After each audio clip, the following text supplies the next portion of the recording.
Bonjour mes frères, bonjour mes sœurs, bonjour mes amis, bonjour mes parents.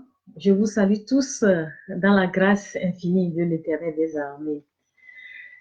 Aujourd'hui, mon thème de ce soir, je veux parler de la foi, les épreuves de la foi. Et mon nom c'est Valérie et je suis Valérie Vomao, je suis évangéliste en Italie. Ce soir, je veux parler des épreuves de la foi. Une foi qui est bouleversée, une foi qui est secouée. Comment est-ce que nous pouvons résister étant chrétiens, étant nouveau-nés, étant, comme le disent les Anglais, born again, étant alliance avec Jésus-Christ, mais quand même, il y a des difficultés sur nos routes. Malgré que nous avons le Christ, malgré que il y a des difficultés que nous traversons, que nous ne comprenons pas. Je voulais seulement partager ça avec vous parce que j'ai eu une révélation, j'ai eu une lumière que dans les épreuves de la foi, nous ne devons pas en fait baisser les bras. Vous voyez, quand nous sommes nouveau-nés en Christ, quand nous sommes les nouveau-nés en Christ, c'est comme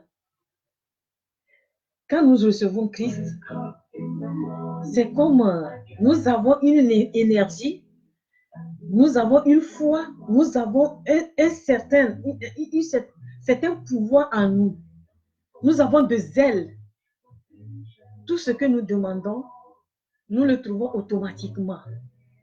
Ou même, étant chrétien, étant en groupe pour l'évangélisation, quand vous voyez même les petits idoles, les petits idoles, l'énergie que le feu de Jésus-Christ, l'amour de Jésus-Christ que nous avons en nous, nous fait repousser. C'est comme quand tu vois ces idoles, tu vas les écraser en même temps. C'est comme ces idoles-là, rien. Tu vas les écraser en même temps. Mais avec la foi, quand nous disons aux montagnes de se déplacer, ils se déplacent et ils se jetteront dans la mer. Nous avons l'habitude d'utiliser cette version dans nos prières. Quand tu es nouvellement né, tout marche, c'est comme Eldorado. Il suffit que tu appelles le nom de Jésus-Christ, il suffit que tu as le problème de maison. Quand tu pries, tu l'as automatiquement. Il suffit de prier, là, tu trouves des solutions automatiques. Il suffit que tu manques de quelque chose. Il suffit que tu te réveilles seulement. Étant nouveau-né, born again, je parle. Vous voyez comme, c'est-à-dire tout devient sucré, tout devient feu, c'est-à-dire le feu, l'amour, la passion, tout ce que tu as en toi pour servir Christ, toutes les portes s'ouvrent. C'est-à-dire tu quittes dans darkness, tu quittes dans le ténèbre et tu rentres dans la lumière. La lumière éclaircit tout. Tu vois tout beau, tu vois tout rayonnant, tu vois tout ce que tu trouves en Christ, en Jésus. Mais le désert va tester notre foi. La foi que nous utilisons pour déplacer les montagnes. Cette même foi-là, le désert va tester la foi pour voir si nous pouvons résister. Le désert va faire de telle enseigne que toutes les caractéristiques que Dieu a mis en nous, parce qu'il a dit quoi? Nous sommes comme les petits dieux. Nous avons les caractéristiques de petits dieux. Nous avons les ailes, nous avons il nous a créés à son propre image. À son propre image, il nous a créés. Donc, nous avons certains dons cachés en nous que nous ne savons pas. Et ce don caché en nous, pour les faire sortir, Dieu va nous tester, Dieu va secouer notre foi. Des fois, ce n'est pas Satan qui intervient dans notre vie pour, pour, pour nous bouleverser. Non, Dieu même qui nous a dit dans Jérémie 29, verset 11, que je connais le projet que Dieu fait sur vous. C'est le projet de paix et non de malheur. Est-ce que même Dieu peut nous laisser dans le malheur? Non, c'est seulement pour tester notre foi. C'est seulement pour tester, pour voir la capacité de ce qu'il a mis en nous peut ressortir. Et quand nous sommes les nouveaux-nés, c'est comme un bébé. Il demande, il voit le Noël arriver, et bien il a envie de payer quelque chose. Maman, papa, j'ai besoin de ça. J'ai besoin de ça.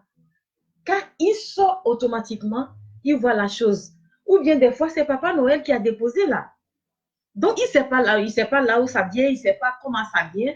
C'est comme ça notre vie chrétienne quand nous sommes nouvellement nés. Nous prions, nous recevons.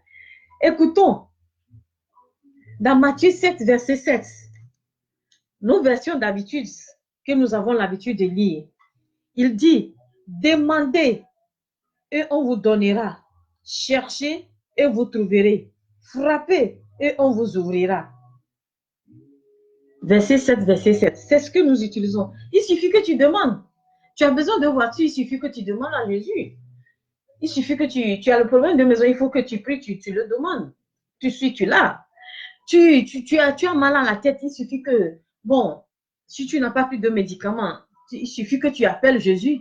Tu vois, la guérison, automatiquement, tu as la guérison. Mais le désert va tester notre foi. Le désert va tester la grandeur, la capacité, la potentialité de ce que nous avons en nous pour ressortir ce qui est de meilleur que Jésus a mis en nous, que Dieu a mis en nous. Le désert va tester. Il arrive un moment, le même Dieu que nous avons appelé, le même Dieu qui a opéré les miracles, le même Dieu, le même Jésus que tu as appelé, tu as besoin de l'argent, tu as prié et tu as retrouvé ton argent, on t'a donné, ou bien, bon, c'est facile, tu as besoin du travail, tu as fini ton CV et tu as prié, tu t'es agenouillé, tu as prié, tu sors, tu trouves du travail. Ça dit, il y a une loi dans la nature qui, tout. C'est le même Dieu que tu vas appeler, c'est le même Créateur que tu vas appeler, c'est le même Jésus que tu vas appeler. Tout est inerte. C'est comme Dieu, il est sourd. C'est comme il ne t'attend pas. C'est comme il n'hésite. Ça dit, ça met ta foi en doute. Tu vas te faire des interrogations. Tu vas faire le rétrospectif de ta vie pour demander effectivement s'il y a Dieu qui existe. Parce que la douleur, ce que tu traverses est immense. Mais tu n'as pas encore trouvé de solution. Mais tu te fais le rétrospectif, ou bien mon péché, ou bien j'ai offensé le Seigneur, mais tu redemandes, tu vas jeûner, tu vas prier, tu vas faire le rétrospective. Le problème que tu as reste tel que ça y est. Ça ne bouge pas, tu n'as pas de solution. Parce que quoi? On dit souvent, nous les chrétiens, quand nous lisons dans Ésaïe 59, que la main de l'Éternel n'est pas courte. C'est nos péchés qui nous font éloigner de lui. Maintenant, nous allons rentrer pour prier, pour effacer nos iniquités. Prends le sang de Jésus-Christ, efface tout ce que tu as. Comme ça, la porte va t'ouvrir. Comme ça, la lumière va rentrer dans ta vie. C'est l'obscurité. Tu vas beau prier, tu vas beau utiliser le sang de Jésus-Christ, tu vas tout faire, mais le problème reste tel qu'il est. En ce moment, tu penses que Dieu est sourd. Dieu ne t'écoute pas. Non, Dieu est là. Le Saint-Esprit est en train de te visiter. Tous les hommes de Dieu, ils sont passés dans le désert. Il faut passer dans le désert. Il faut passer dans le désert pour décrocher les choses les plus importantes. Dans le désert, il y a ceux qui ont résisté dans le désert. Demandez ceux qui ont résisté dans le désert aujourd'hui. Quand les gens vont à Dubaï, c'est les gens qui ont résisté dans le désert. Dans le désert, il y a beaucoup de choses. Il y a beaucoup de choses. Si tu as pu résister dans le désert, tu auras ton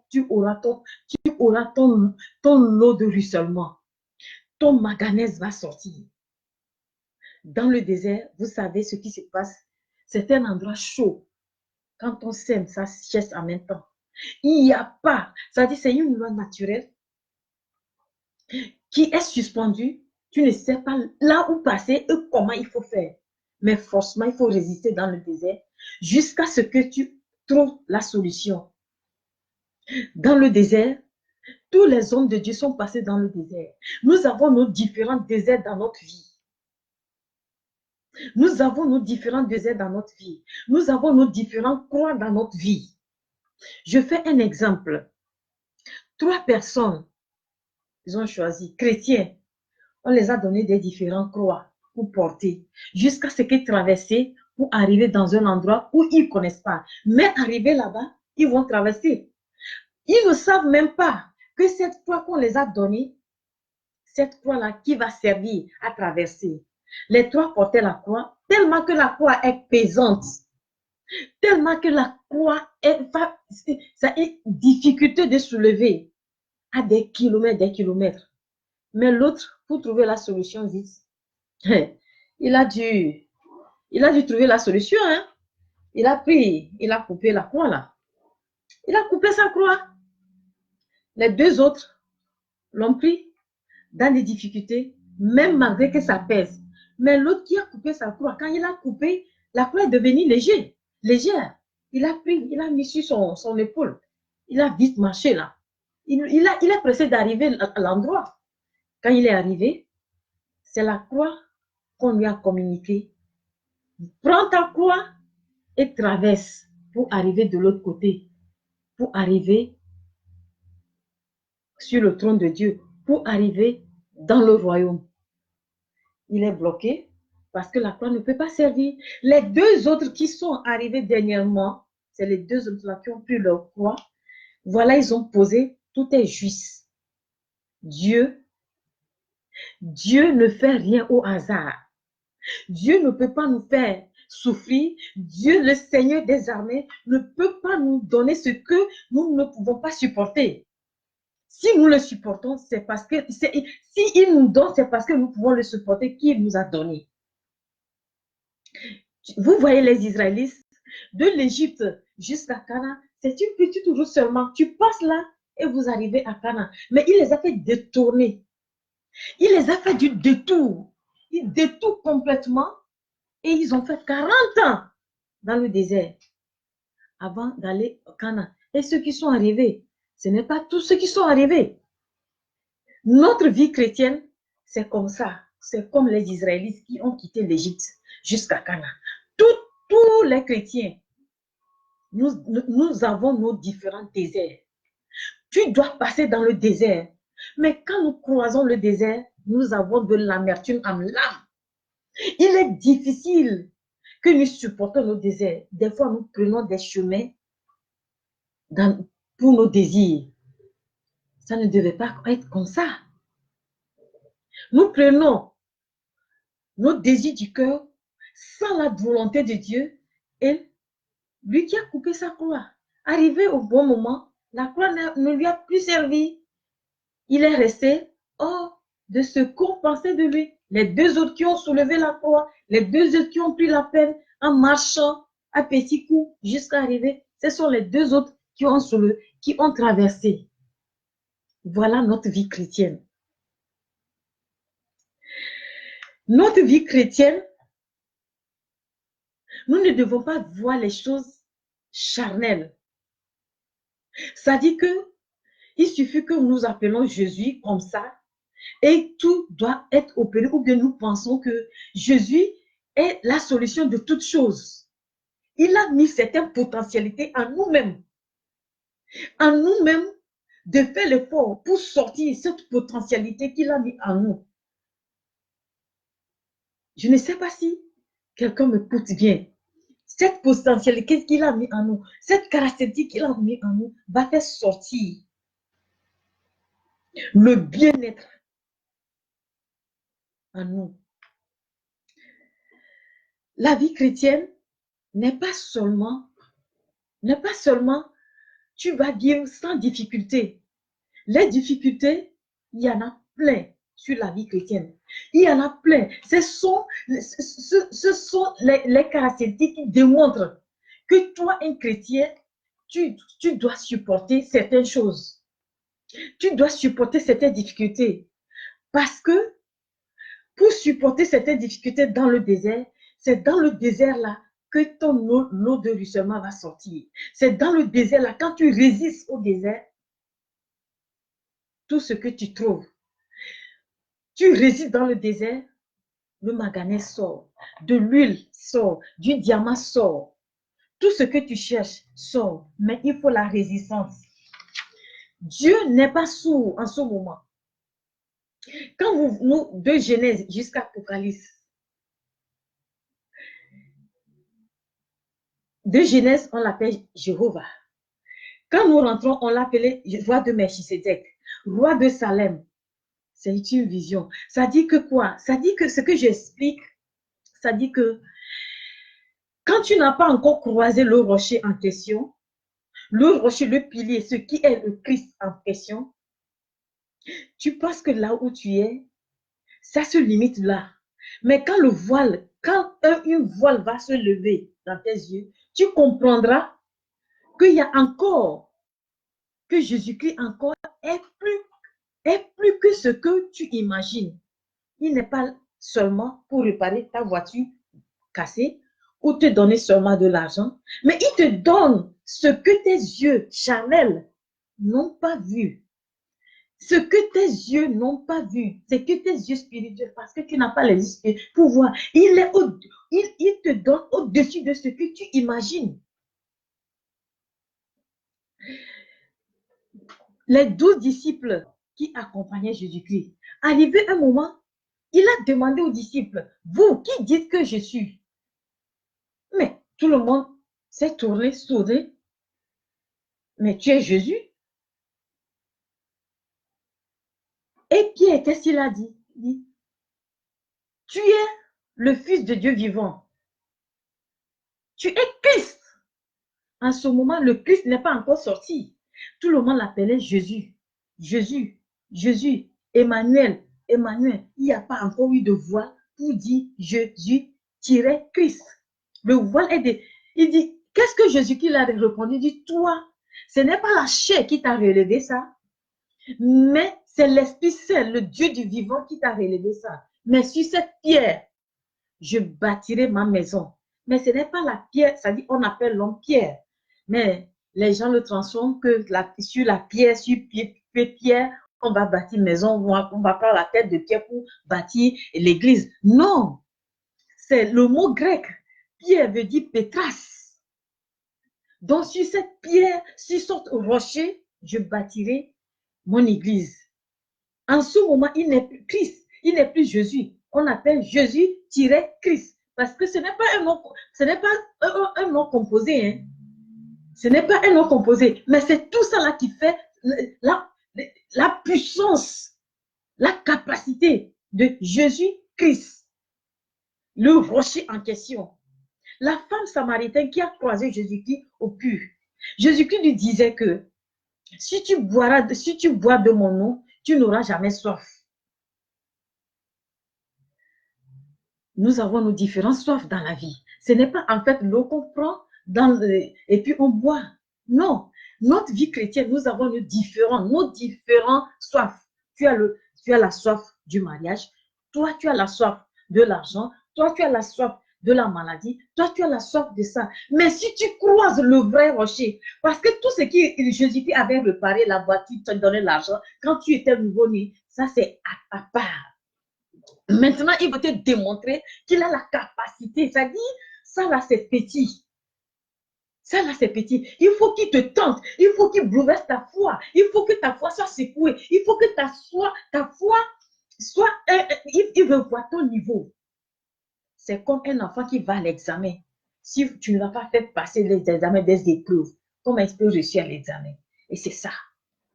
Donc, cette voile, il a reçu la voile, mais ce n'est plus Jésus qui repart, Jésus, bambino Jésus, ça dit Jésus le petit, mais Christ, le rocher que tu trouveras, que tu n'auras jamais plus soif.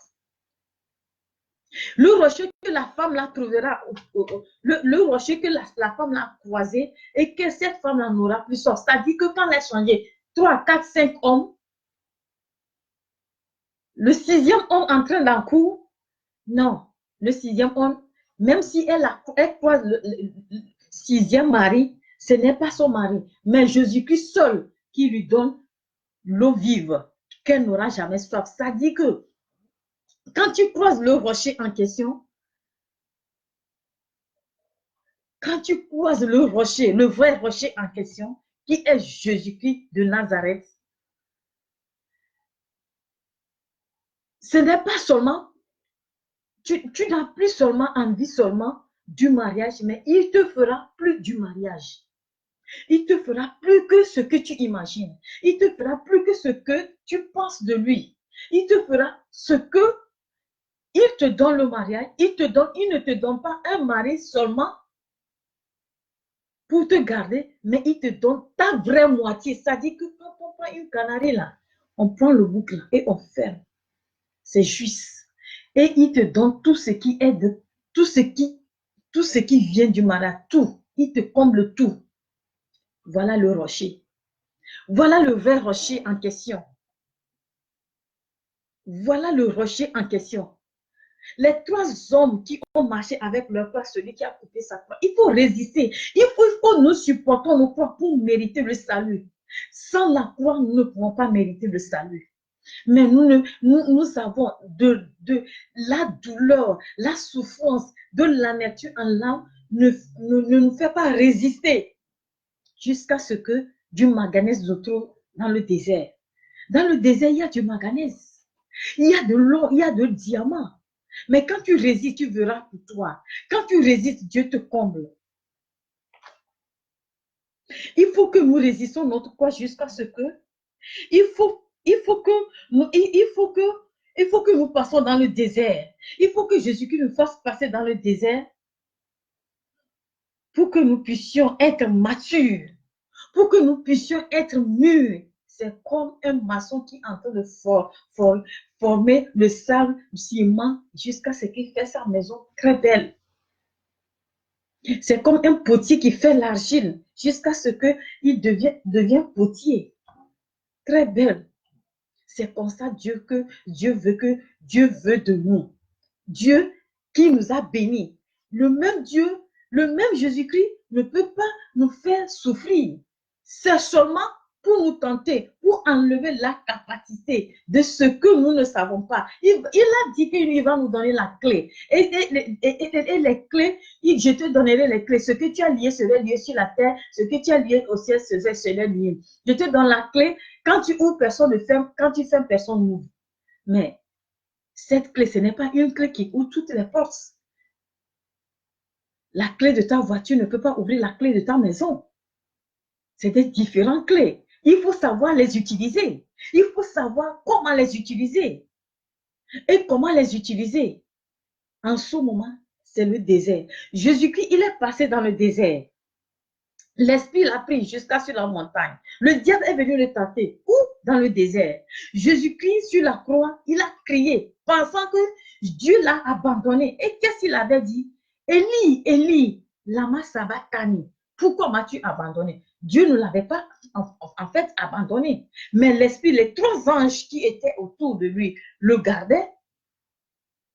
Puisqu'en ce moment, la douleur, l'intensité de la douleur, fait de telle enseigne qu'il a dit, Élie, Élie, lama sabachthani. Dieu, pourquoi m'as-tu abandonné? Dieu ne l'avait pas abandonné. Quand tu traverses ton désert, il faut savoir que l'Esprit est en train de te garder. Dieu ne t'a pas oublié. Dieu ne t'a pas laissé. Le Créateur du ciel et de la terre. Regarde, bon, est-ce que nous, les hommes que nous sommes, est-ce que tu peux laisser ton enfant que tu as couché, tu peux le laisser comme ça, souffler jusqu'à rentrer dans le feu. Et le bon Dieu créateur de tout l'univers peut nous laisser? Non. Non. Il veut nous faire matures. Il veut nous faire matures spirituellement. Il veut nous faire que nous soyons matures charnellement, matures spirituellement, matures psychologiquement, matures dans tout, pour jusqu'à ce que la capacité qu'il a mis en nous recèle le don qu'il a placé en nous.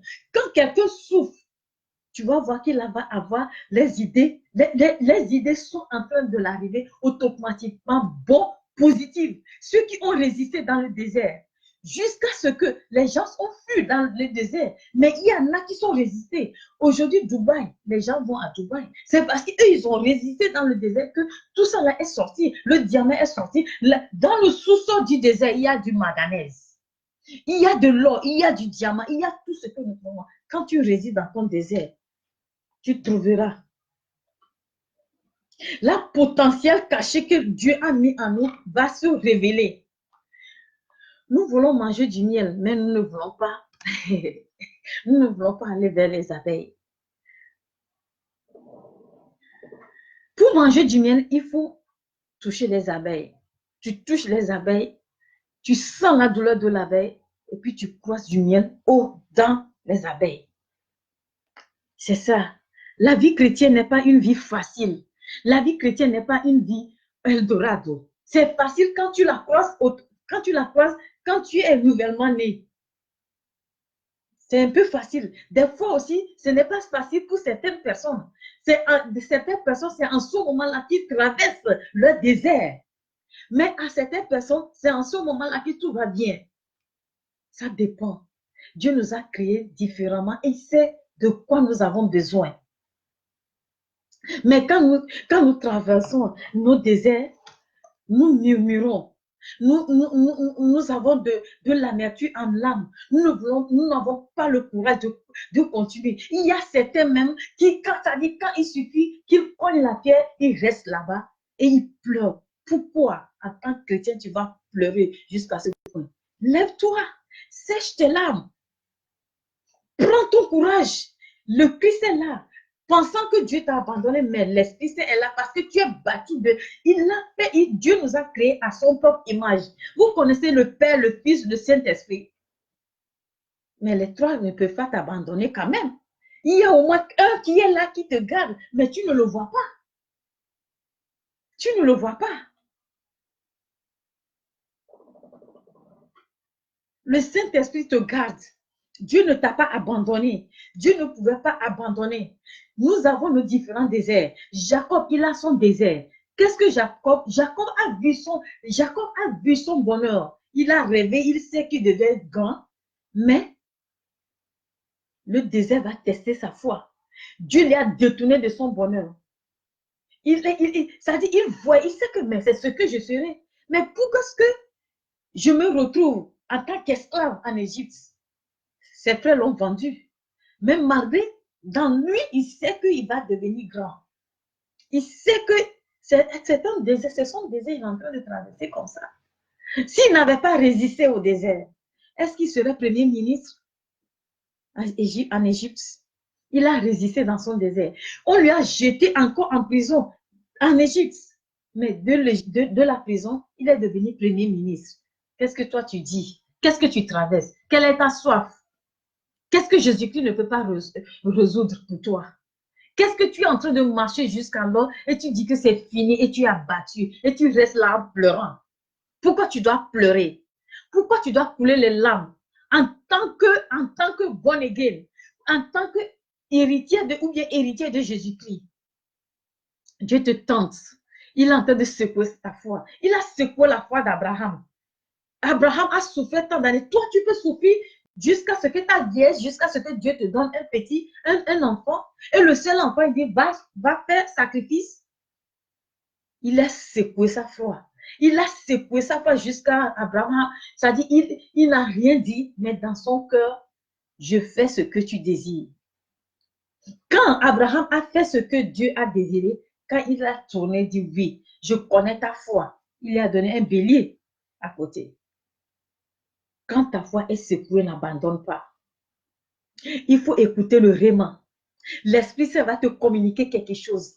L'Esprit Saint te dira ce qu'il faut faire. Ça dit, tu reçois un réma, tu reçois une communication sur le trône de Dieu qui va te dire ce qu'il faut faire. Parce que toi-même, tu es le ton marabout, toi-même. Toi-même, tu es le Dieu, toi, parce que Dieu t'a donné toutes les caractéristiques dans toi-même. Tu as toutes choses en toi, tu as tout. Rien ne te manque. Mais il faut savoir traverser et ne pas laisser. Et tu vas persévérer et tu auras ta gloire. Dans la vie de l'homme, il faut bien remarquer quand les choses deviennent plus difficiles, il faut savoir que des grandes bénédictions arrivent. Les grandes persécutions attirent les grandes bénédictions. Les grandes persécutions attirent les grandes bénédictions. Je vous jure, j'ai fait l'expérience. Je sais ce que je dis. Je ne suis pas ici seulement pour partager cela avec, parce que j'ai eu de l'expérience. C'est pourquoi je veux partager ça avec vous. Ne baissez pas les bras. Que ce soit dans les déceptions, que ce soit dans les divorces, que ce soit n'importe quel domaine, parce que tout homme a son désert. Tout homme chrétien a son désert. Si je dis que Jésus-Christ a son désert, tu ne peux pas croire. Il a son désert. Il est passé dans le désert. Job, vous voyez la vie de Job? Job est passé dans son désert jusqu'à ce qu'il a maudit le jour de sa naissance. Maudit le jour de sa naissance. Qu'est-ce que tu dis? Tu traverses ça, tu penses que c'est fini pour toi? Tu penses qu'il n'y a pas Dieu pour résoudre? Et il ne serait plus Jésus. En ce moment, quand tu traverses ton désert jusqu'à arriver à un degré, c'est sûr que tu dis que oh, tu es étouffé. C'est en ce moment-là, il apparaît. Il ne présente pas un visage de Jésus-Christ, mais il présente son visage en tant que maître dans ta vie. Ça dit que quand on dit un maître dans la vie de quelqu'un, ça dit que la personne prend contrôle de tout ce que tu as. Il prend le contrôle de ta maison, ta famille, tout ce que tu as. Il n'est pas seulement Jésus-Christ qui répare, il s'en va, et après tu l'appelles, il vient, il repart, il s'en va, et après tu l'appelles. Non, ça dit que il est le maître. Être maître de quelqu'un, c'est que tu te donnes tout. Il te donne tout. Et tu n'auras plus jamais soif. Et tu ne t'abandonneras plus jamais. C'est tout ce que tu fais prospérera pour toujours. Quand tu touches, les gens autour de toi vont parler, vont murmurer. On n'a pas murmuré la souffrance. On n'a pas murmuré dans nos souffrances. Les murmures, c'est comme un mur que tu mets autour de toi. Ça te bloque finalement. Tu n'as même pas à dire un mot. Job en a parlé. Tu n'as même pas à dire un mot sur Dieu parce que lui te voit. Il te connaît. Il te connaît jusqu'à dans le vent de ta main. Tes cheveux sont comptés devant sa face. Qu'est-ce que tu en dis? Je connais le projet que j'ai fait sur vous. Ce n'est pas pour rien qu'il a écrit. Et ces paroles ne sont jamais restées à l'inachevé. Quand ça sort, ça annonce son effet. Ne reste pas abattu, ma soeur. Même si tu as 50 ans sans mariage, il ne faut pas te plaindre. Même si ton mari t'a abandonné pour aller rester chez lui, toi, fléchis les genoux seulement. Reste dans ton désert jusqu'à ce que Dieu même prenne contrôle. Il devient maître de ta vie. Tu verras ta gloire. Tu verras la gloire de l'Éternel. Dieu éternel des armées qui a créé le ciel et la terre, c'est ce que nous avons besoin. C'est ce que nous traversons. Il ne peut pas te donner au-delà de ce que tu ne peux pas supporter. Il sait que les Israéliens pouvaient supporter. C'est pourquoi ils ont fait les 40 ans dans le désert. Voilà, ces 40 ans dans le désert représentent nos vies que nous les chrétiens, nous traversons aujourd'hui.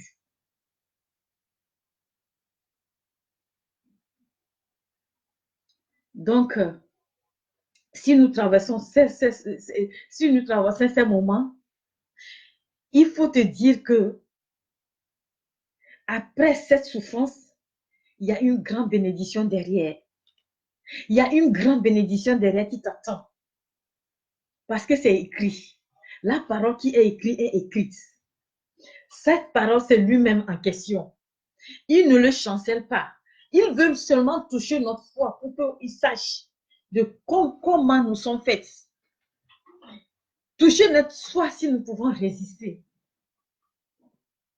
Je prie au nom puissant de Jésus-Christ, tous les oreilles qui m'ont entendu ce soir. Au nom puissant de Jésus-Christ de Nazareth, tous ceux qui ont comme la foi, que ce soit la foi du mariage, la foi du travail, la foi de la soif du travail, la soif de l'argent, la soif de la maladie. Seigneur, toi qui es Dieu créateur du ciel et de la terre, et toi qui connais le désir de nos cœurs, Seigneur, étends ta main maintenant. Et au Père, au nom puissant de Jésus-Christ de Nazareth, Seigneur, je te dis merci pour cette parole qui est sortie.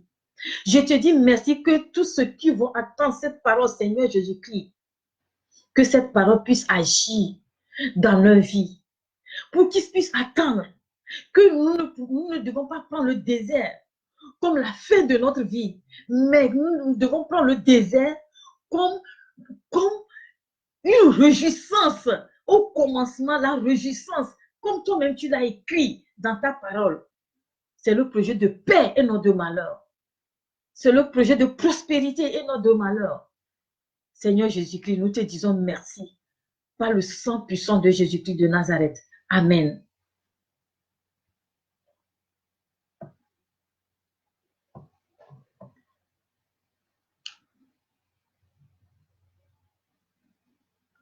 Il y a une chanson dans ma langue